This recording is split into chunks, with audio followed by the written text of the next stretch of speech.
Good morning all of you. आज हम लोग गति के नियम का लास्ट जो टॉपिक है आपका है रॉकेट नौदन। तो वास्तव में आप लोगों ने रॉकेट तो देखा है और ये भी देखा होगा कि रॉकेट के पीछे बहुत सारा धुआं जो है वो बाहर निकलता हुआ जाता है और रॉकेट आगे बढ़ता है ना। एक चिन्ह टाइप का भी आप लोग को दिखता है बहुत समय तक। तो वास्तव में ऐसा क्या रीज़न है कि रॉकेट में पीछे की ओर धुआं निकलता है तो रॉकेट आगे की ओर जाता है ना। तो ये सबको देखेंगे। तो रॉकेट नौदन संवेग संरक्षण के नियम पर आधारित है। संवेग संरक्षण का नियम क्या होता है कि बाह्य बल की अनुपस्थिति में आपका कुल संवेग क्या होता है, नियत होता है। तो यहाँ पे रॉकेट नौदन संवेग संरक्षण पर तो आधारित है। तो इसमें आपको मैं एक ही डायग्राम है रॉकेट का, आप लोग अच्छे से रॉकेट भी बना सकते हैं। तो तीनों डायग्राम का डायग्राम एक है, उसको तीन पार्ट में आपको बताया हूँ। जैसे कि आप लोग का पहला पार्ट है, ए वाले भाग में दिख रहा होगा कि रॉकेट स्थिर अवस्था में है, उस समय उसका द्रव्यमान m0 और उसका वेग क्या है v0 है। ये अब चला हुआ नहीं है ना। जैसे रॉकेट के दहन कक्ष में हम लोग है ना, ईंधन कक्ष में जैसे ही हम लोग उसको जलाना स्टार्ट करते हैं तो पीछे साइड क्या होता है, आपका धुआं जो है धीरे धीरे निकलना स्टार्ट होता है। तो धुआं जैसे ही निकलता है रॉकेट के सामने की ओर एक बल लगता है ना, जिसको प्रणोद बल के नाम से जाना जाता है और रॉकेट आगे की ओर बढ़ने लगता है। तो ये पीछे की ओर धुआं निकलेगा तो पहले इसका ईंधन का जितना वजन था द्रव्यमान, धुआं निकलने के कारण वजन में कुछ कमी हो जाता है तो उसका जो द्रव्यमान m0 था अब उसका द्रव्यमान क्या हो जाता है, m हो जाता है ना। लेकिन वेग जो था v0 वो वेग भी आपका क्या हो जाएगा, बढ़ जाएगा, क्योंकि वो बहुत ही भारी था। लेकिन जैसे जैसे दहन कक्ष में है ना, ईंधन कक्ष में आपका दहन यानी कि धुआं निकल रहा है तो उसका वेग थोड़ा सा हल्का होगा जिस है ना, और तेज़ी से क्या होगा, चलने लगता है। तो वेग में कमी होता है ना, सॉरी वेग में वृद्धि होगा, द्रव्यमान में क्या होता है, कमी होता है। तो तीसरी ये बी पार्ट हुआ। थर्ड पार्ट में यह दिया हूँ कि द्रव्यमान में कितना कमी हुआ है, मान लो dm अल्प कमी हुआ है, बहुत ही कम। तो वेग भी कितना बढ़ेगा, बहुत ही कम, मतलब कि द्रव्यमान m माइनस dm। तो यहाँ पे वेग क्या है, v प्लस dv लिया। तो तीनों का कॉन्सेप्ट वही है कि रॉकेट प्रारंभिक अवस्था में द्रव्यमान m0 v0 वेग v0 था है ना। जैसे ही दहन कक्ष ईंधन कक्ष में जलाया जाता है दहन है ना, उस समय क्या हो जाएगा, दहन कक्ष में ईंधन को जैसे ही जलाएंगे उसका द्रव्यमान में कुछ कमी होता है, m हो जाता है, और उसका वेग क्या हो जाता है, बढ़ जाता है v।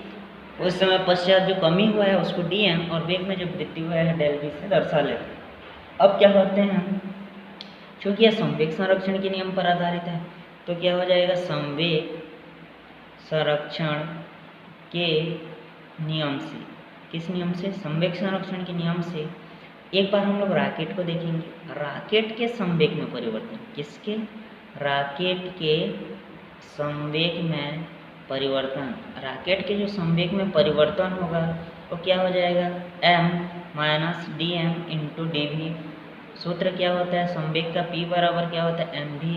द्रव्यमान और वेग के गुणनफल संवेग का रहता है। तो रॉकेट के संवेग में परिवर्तन कितना हुआ है, लास्ट में द्रव्यमान में कितना कमी हुआ है, m माइनस dm है ना, और कितना वृद्धि हुआ है आपका वेग में, डेल v या तो dv।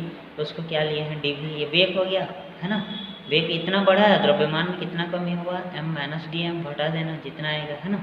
ये रॉकेट के संवेग में परिवर्तन। एक बार क्या निकालेंगे, तो रॉकेट हुआ जो ऊपर की ओर जा रहा है, जो बाहर की ओर आ रहा है गैस, उसका भी निकाल लेते हैं। क्या निकालेंगे, गैस के संवेग में परिवर्तन है ना। गैस के संवेग में परिवर्तन निकालेंगे तो क्या हो जाएगा, dm इंटू यू, क्योंकि इसका जो प्रारंभिक वेग माने थे हम लोग है ना, इसको v0 या क्या ले लेते हैं, u ले लेते हैं। तो इसका जो प्रारंभिक वेग है u है, ये जो गैस का वेग है ना, ये जो इसको v0 ही लेना है। ये जो गैस का वेग है जो बाहर आ रहा है उसको क्या मान लेते हैं, u। तो गैस के संवेग में कितना परिवर्तन होगा, गैस के द्रव्यमान कितना कमी हुआ, dm है ना, और गैस के वेग को क्या माना हो, u। तो ये हो गया। अब संवेग संरक्षण के नियम है, मतलब कि रॉकेट के संवेग में परिवर्तन बराबर क्या होगा, गैस के संवेग में परिवर्तन, दोनों का संवेग परिवर्तन बराबर होना चाहिए। तो क्या हो जाएगा, m माइनस dm dv बराबर क्या हो जाएगा, dm u है ना। तो आपका क्या हो जाएगा आगे, यहाँ से हम लोग इसको ऐसा कर सकते हैं है ना।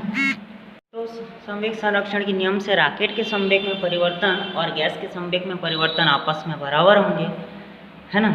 लेकिन क्या हो जाएगा कि यहाँ से हम लोग जो dm और u है ना, ये क्या हो जाएगा गैस के संवेग में परिवर्तन, और ये क्या हो जाएगा आपके रॉकेट के संवेग में परिवर्तन। तो यहाँ से हम लोग क्या करेंगे, बस माइनस का चिन्ह होगा क्योंकि रॉकेट ऊपर की ओर जाता है जबकि गैस नीचे की ओर आता है, तो दोनों की दिशा एक दूसरे के विपरीत होगी। तो यहाँ से हम लोग क्योंकि इसको गुणा करेंगे तो m इंटू डी भी माइनस डी एम डी भी, है ना, इक्वल टू माइनस क्या लिख सकते हैं u इंटू डी एम।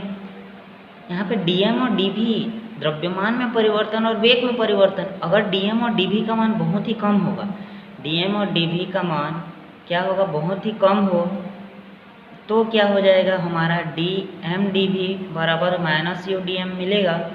तो यहाँ से हम लोग क्या करेंगे, एक साइड लेंगे तो m का m, इसको हम लोग लिख सकते हैं dm बाई dt का गुणा करता हूँ, है ना, यहाँ पे हो जाएगा माइनस u dm इंटू क्या हो जाएगा dt, m को उधर ले जाता हूँ dv बाई dt मतलब कि क्या है आपका a है ना, ये क्या हो जाएगा आपका a, यहाँ पे माइनस u बाई m, इधर क्या हो जाएगा आपका dm बाई dt। यही क्या है रॉकेट के त्वरण का सूत्र है। क्वेश्चन ऐसा आता है रॉकेट नोजन से आप क्या समझते हैं, रॉकेट के त्वरण है तो व्यंजक निकालना है, तो यहाँ तक निकालना है आप लोगों को, है ना, 5 या 6 अंक का आएंगे।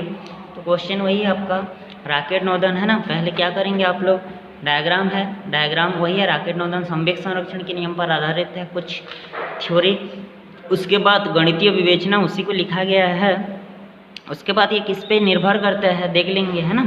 तो ये आपका रॉकेट नोदन है, यहीं तक आप लोग को लिखना है एग्जाम में।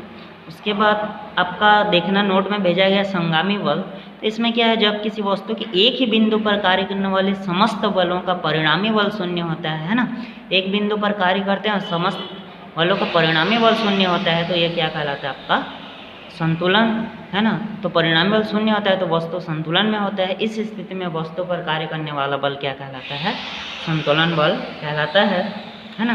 यहाँ पे किसी वस्तु के भार में लिफ्ट जो है वो 3 प्रकार के होते हैं। वस्तु अगर स्थिर है तो उसकी द्रव्यमान में कोई कमी नहीं होता। दूसरा, अगर हम लोग लिफ्ट से ऊपर जाते हैं ना, देखना आप लोग लिफ्ट से ऊपर जाते हैं तो आपके भार में क्या होता है, कुछ ऊपर की हो जाती है तो लगता है कि आपका भार कुछ बढ़ रहा है, जबकि आप लिफ्ट बैठे होंगे, है ना, आजकल रहता है बड़े बड़े दुकान में भी, लिफ्ट से नीचे जाते हैं तो आपका भार लगता है कि क्या हो रहा है, कुछ कम हो रहा है। तो इसको थोड़ा देखेंगे, लिफ्ट से ऊपर जाने पर भार में वृद्धि, नीचे आने पर कमी, वहीं पे रहने पर कोई परिवर्तन नहीं होता है ना।